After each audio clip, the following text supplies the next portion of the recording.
میگم مادر جان ماست نیاورده سر سفره بخوره؟ ماست با ترشی پوده میکنی، غذا تو بخور مادر. مام بزرگ برام ماست میاری؟ آره قربون اون شکل ماهت برم من. جلال بودو برو ماست از آشپزخونه ورد بیار. خواهی که پوده که بره همه پوده، جوجو بره ما پوده بره نه پوده. چقدر زبون درازی میکنی؟ بودو ببینم.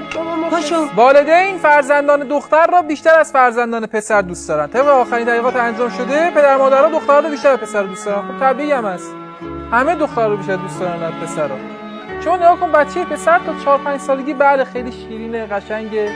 تا اونجا که داره حرف میزنه. بعد دیگه کم کم تغییرات شروع میکنه به پیدا شدن و دیگه جالب نیست.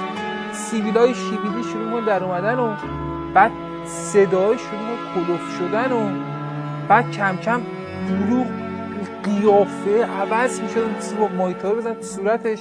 اینقدر دخترها مهربون و ناز هستن، انسانای خاص و پسرها واقعا هر چی ما میکشیم فرزند ذکوره. همین الان اگه از بچه پسر بده از خونه بیرونش کنید و بهش هم نگید که چیه